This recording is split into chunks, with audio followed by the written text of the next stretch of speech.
इनका तरीका है कि 4 को मारो 4 करोड़ चुप हो जाएंगे। खौफ पैदा करना इनका असल मकसद है। तो गवर्नमेंट जा रहा है कि गरीब हटाएंगे, हकर से गरीब बताते हैं। जो रोज कमाता है खाता पीता अपना है, इनको हटाएंगे तब ना मिला जाएगा। तो वो किसी को फेस नहीं करते, वो प्रेस को फेस नहीं करते, आप लोग को फेस नहीं करते। वो इवन कभी भी वो पार्लियामेंट में नहीं जाते हैं, राज्यसभा में नहीं जाते। किसी का प्रधानमंत्री है भाई, किसका प्रधानमंत्री है? और जहां गुंडागर्दी हमने देखा, दिल्ली में भी देखा और कलकत्ता में भी देखा, और सदियों से देखते आ रहे, निहत्थे लोगों के ऊपर लाठी चार्ज करना, टीयर गैस से छोड़ना। मुझे एक ही बात बोलना है कि नरेंद्र मोदी डरपोक आदमी है, बड़ा डरपोक आदमी है, डर गया है, अभी बौखला रहा है। अब उम्मीद यही है कि जेनजी अपने खून से सींच कर दोबारा हमें आज़ादी देने को तैयार है। देखिए, फिर से नरेंद्र मोदी ने क्या कहा, प्राइम मिनिस्टर नरेंद्र मोदी ने कहा हाय फ्रेंड्स बोलकर कि जो जंतर मंतर में गाली दिया स्टूडेंट्स लोग, मैंने माफ कर दिया। और पश्चिम बंगाल में क्या चल रहा है, 24 में जो मास रैली हुआ नीट पेपर लीक के विरुद्ध में, उनपे कई सारे स्टूडेंट्स को, ये जो पश्चिम बंगाल की सरकार है, इन लोगों को अंदर कर दिया, जेल के अंदर कर दिया। बट सुप्रीम कोर्ट के राय आए कि नीट पेपर लीक को लेकर जितने सारे स्टूडेंट के ऊपर लाठीचार्ज हुआ और जेल के अंदर गया, सब लोग को रिलीज करना पड़ेगा। तो अभी आम जनता का क्या मानना है, ये जो गुंडा दमन बिल है, ये जो बीजेपी सरकार का नैरेटिव है स्टूडेंट्स लोग को लेकर, क्या चल रहा है, किस तरह का पॉलिटिक्स चल रहा है यूथ को लेकर, ये जो कंट्री का फ्यूचर है इन लोगों को लेकर। तो चलिए आइए बात करते हैं और जानने की कोशिश करते हैं बीजेपी का ये जो नया माइंडसेट है इस विषय में। दादा, ये जो गुंडा दमन आइन लेकर आया है बीजेपी सरकार, इसके वजह से हम लोगों ने देखा जो नीट के लिए मास रैली था वहाँ पर भी लागू होने वाला था, बट कोर्ट बोला दिया, सुप्रीम कोर्ट बोलने के बाद छोड़ दिया स्टूडेंट्स के ऊपर। तो ये गुंडा दमन आइन ये जो सिटीजन के लिए कितना खतरनाक है पश्चिम बंगाल? बहुत खतरनाक। समझ लीजिए, इनका तरीका है कि 4 को मारो 4 करोड़ चुप हो जाएंगे। खौफ पैदा करना इनका असल मकसद है। और जहां गुंडागर्दी हमने देखा, दिल्ली में भी देखा और कलकत्ता में भी देखा, और सदियों से देखते आ रहे, निहत्थे लोगों के ऊपर लाठी चार्ज करना, टीयर गैस से छोड़ना, पेलेट गन लगाना, गोली चलाना। इस बार तो AK-47 चल चुका है। तो गुंडा कौन है? आप किसी दुश्मन से नहीं लड़े, अपने मुल्क के नागरिक, जो उसका बुनियादी हक है, दस्तूरी हक है कि वो अपनी आवाज़ बुलंद कर सके, सरकार के खामियों पर सवाल उठा सके और सरकार को घेर सके। ये इसकी बुनियादी हक है और इसके लिए किसी की इजाज़त की ज़रूरत नहीं है। कॉन्स्टिट्यूशनल राइट है। जिसको दबाने के लिए ये हथियार इस्तेमाल कर रहे हैं, तो मेरे नज़र में सरकार की जो ये मशीनरी है और इनकी जो हरकत है, ये गुंडागर्दी है। और यही लोग कानून लाए कि गुंडा दमन आइन। तो मतलब अब जो डेमोक्रेसी में खौफ ज़दा करके लोगों का सांस रोक दो, बात करना तो बहुत दूर की बात, कोई अगर बात कर रहा है तो उसको चुन चुन के, जिसको बोलता है ना, खोज के निकालना, वो हर तरह का टेक्नोलॉजी इस्तेमाल करके उसको निकाल रहे हैं। मतलब ये जता रहे हैं कि तुम छिप नहीं पाओगे, कहीं भी रहोगे तुम्हें हम ढूंढ निकालेंगे और कड़ी से कड़ी सजा देंगे। ये एक खौफ का माहौल पैदा कर रहे हैं, ऑलरेडी कर चुके हैं। अब उम्मीद यही है कि जेनजी अपने खून से सींच कर दोबारा हमें आज़ादी देने को तैयार है।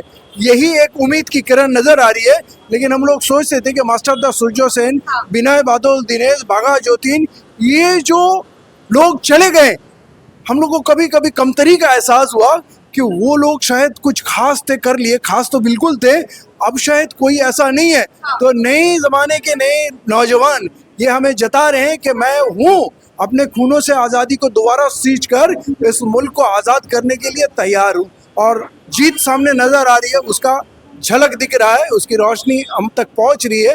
तो इस उम्र में भी हमें उम्मीद की नई किरण दिख रही है। दादा, ये तो गुंडा दमन बिल आ गया और हॉकर्स को भी हटाने का काम चल रहा है। तो मतलब बीजेपी आने के पहले एसआईआर जब हो रहा था, ये आम जनता तकलीफ में थे। अब क्या चल रहा है इलाका में? अब क्या बोले, हॉकर हटाने बल्कि ना, यहाँ पे जो है पूंजीपति को लाया जा रहा है। गरीब हटेगा तब खुद जो है अमीर आ जाएगा। रास्ता में आ जाएगा कि गरीब आदमी हट जाए और अमीर आ जाए। आप देख पा रहे हैं कि बड़ा का ना, आप जो पोर्ट ट्रस्ट देखिए, रेलवे देखिए, CSC देखिए, ये सब जो अपना काम शुरू कर दिया होता है। हम पता है जहाँ CSC हो, रेलवे हो, सब कहेंगे कि ना वो आप देखिए पहले जो हिंदुस्तान सब कुछ जो है वो प्राइवेट हाथ में था। गवर्नमेंट आया उसको नेशनलाइज किया गया है। ये गवर्नमेंट सब चीज़ को प्राइवेटाइज कर रहा था।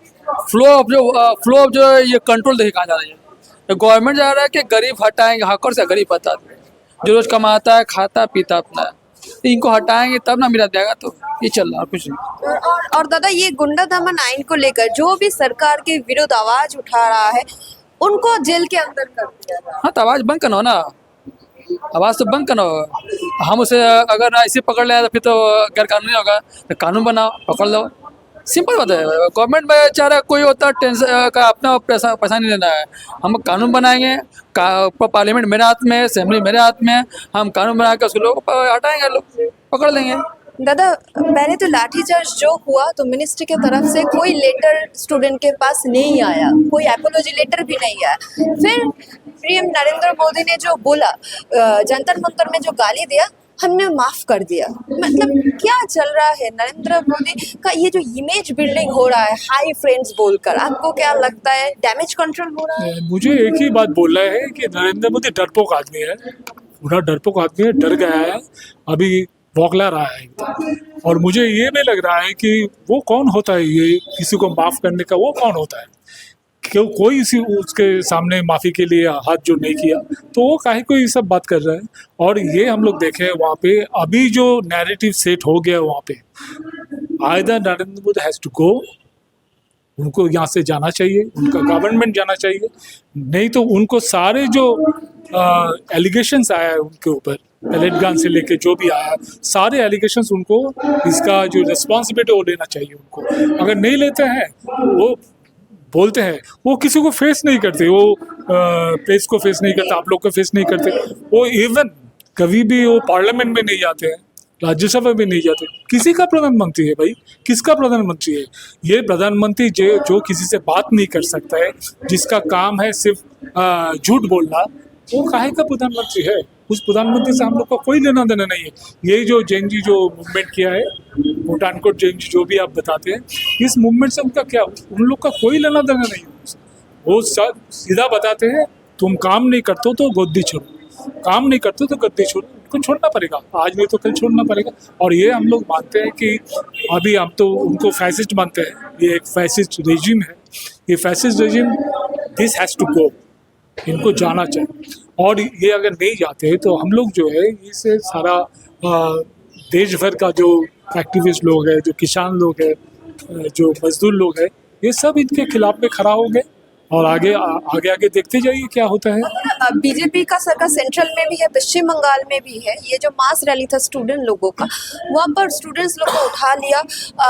गुंडा दमन आइन ये जो पश्चिम बंगाल में लागू होने वाला है, बट सुप्रीम कोर्ट ने बोला इसलिए स्टूडेंट्स को छोड़ दिया। तो गुंडा दमन आइन लागू होते तो स्टूडेंट का जीवन तो बर्बाद, एकदम बर्बाद होता है। ऐसा आइन जो है, देखिए हम लोग का देश का जो भी एक्ट है, जो भी लॉ है, वो देश का जो संविधान है उससे अलग नहीं होना चाहिए। संविधान के जो दायरा है, संविधान के दायरा के अंदर ही उनको रहना पड़ेगा। ये लोग नहीं रहते हैं।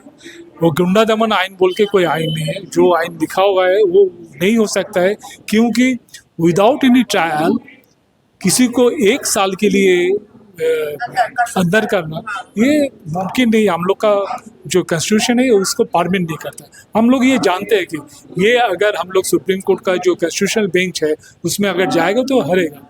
और ये भी बता रहा हूँ आपको, ये आप देखिए, ये सब जो बातें करते हैं ना, सुबह पकड़ेंगे रात को खलास कर देंगे, ये सारे जो है ये सारे उनके लिए बैकफायर हो गया। जो हाईकोर्ट है, हाईकोर्ट उनका केस नहीं लिया अभी। गुंडा दमन आइन जो बोल रहे हैं वो लागू नहीं कर सकते।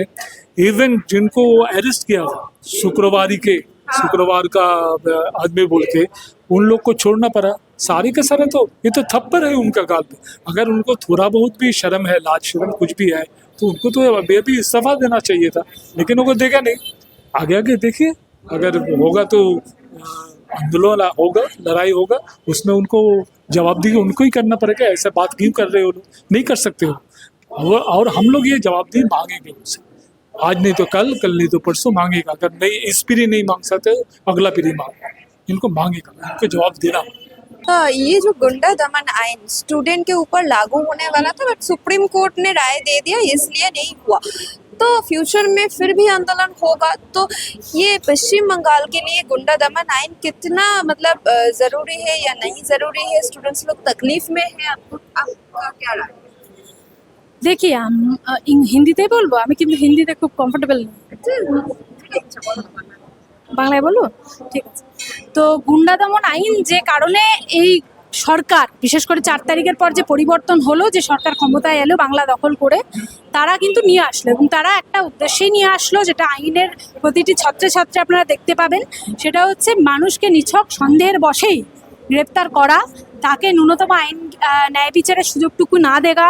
যেমন তার আইনজীবী দেওয়ার কোনো অধিকার নেই, 1 বছর পর্যন্ত তাকে গ্রেপ্তার করে রাখতে পারে, তাকে এক্সটারমিনেট করতে পারে, অর্থাৎ এলাকায় প্রবেশ থেকে বাধা দিতে পারে, তার সম্পত্তি হরণ করতে পারে। এরকম বিভিন্ন ধারা ওখানে রয়েছে এবং সার্টেন সেকশন তারা অপরাধ প্রবণ এইভাবে চিহ্নিতকরণ করার প্রক্রিয়া রয়েছে আইনের মধ্যে।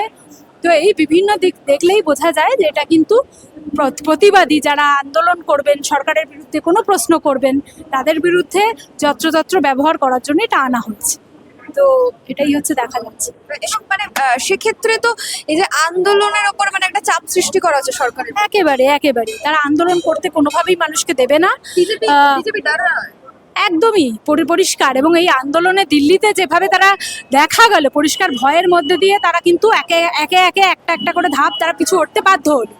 আজকে দিল্লিতে যে চাপটা তারা রেখেছিলেন, সিজেপি নেতৃত্ব থেকে শুরু করে আইসা যারা ছিলেন অংশগ্রহণকারী, তারা যে চাপটা রেখেছিলেন যে সারা ভারত জুড়ে সমস্ত মামলা প্রত্যাহার করতে হবে, সেই চাপেই কিন্তু এই 15 জনকেও ওরা ছাড়লো এবং মামলা প্রত্যাহার করতে বাধ্য হল।